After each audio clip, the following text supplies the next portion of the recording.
All right, let's dive right in. The crypto market is smack in the middle of a storm, and Bitcoin is at a super critical point. Now, while the price is kind of hovering, the real story is what's happening with market psychology. It's a full-on battle between this extreme short-term fear and a really powerful bullish long-term outlook. So let's break down exactly what's going on and what it means for the next big move. And let's get right to the heart of it. This is the Fear and Greed Index, and as you can see, it's sitting at 22 out of 100. Folks, that is deep in extreme fear territory. This isn't just a little dip in confidence. We're talking about a wave of serious anxiety that's washing over the entire market. And that brings us to the biggest question of this whole explainer, right?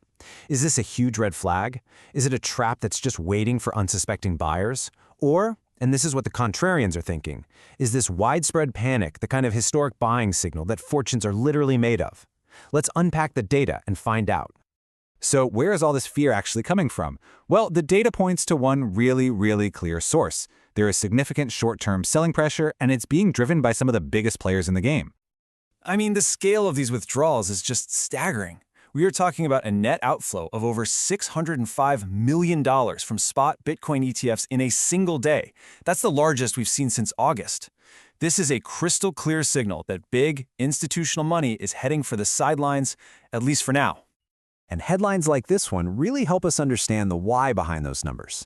This isn't just some random panic selling. Analysts are actually calling it a mid-cycle shakeout, a deliberate move by institutions to either lock in profits or just adjust to what's happening in the broader market. The key thing to get here? This is a calculated move by the big fish.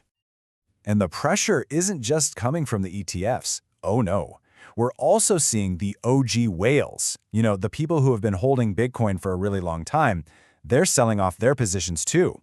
So you've got this dual front selling creating a powerful downward force, and that's putting that really crucial $90,000 support level at risk. Okay, but while the short-term picture looks pretty stormy, the long-term view, well, it tells a completely different story.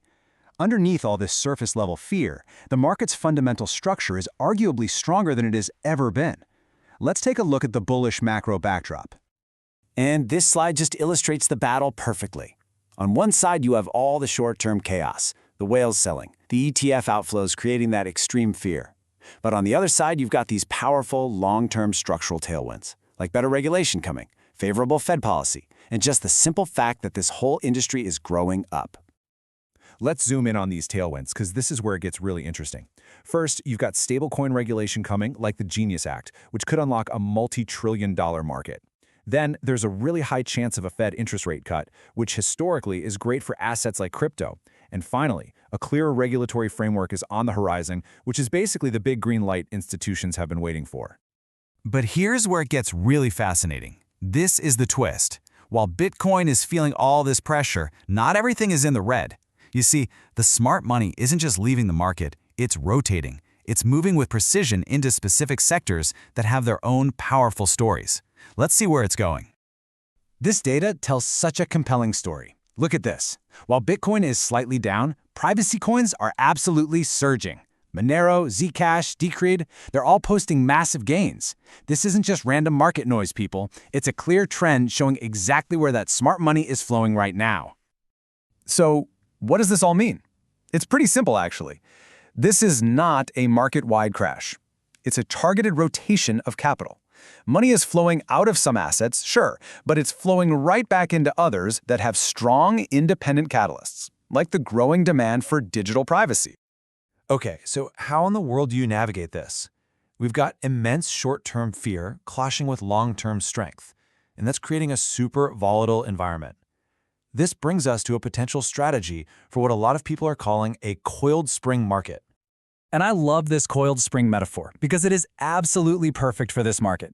On one hand, you have all this selling pressure that's winding the spring tighter and tighter. But on the other hand, you have these strong long-term fundamentals that are keeping it from breaking. So the big question is, when this spring finally releases, which way is it going to go?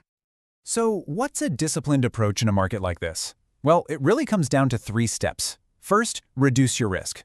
That means trimming any leveraged positions, where you've borrowed to trade bigger, because those are super vulnerable to sudden drops. Second, consider dollar cost averaging, just investing a fixed amount on a regular basis, especially into your long-term holds. And third, follow the smart money. Focus on the sectors that are showing real strength, like those privacy coins we just talked about. To navigate the next few days, here's your dashboard. These are the things you absolutely have to watch. Keep an eye on the daily ETF net flows. If that turns positive, it could signal a huge shift. Of course, watch the Fear and Greed Index and track Bitcoin dominance. That's just Bitcoin's share of the total crypto market. If that starts to fall while Bitcoin's price is stable, that could be the signal for a broader altcoin rally. These things, plus any macro news, will be your guide. And so here we are, left with the ultimate question. Are we witnessing the ultimate washout? The peak of all this selling pressure before a major reversal? Or is this just a necessary, healthy correction before the next major leg up? What do you think? Let me know your thoughts down in the comments. I'll see you in the next one.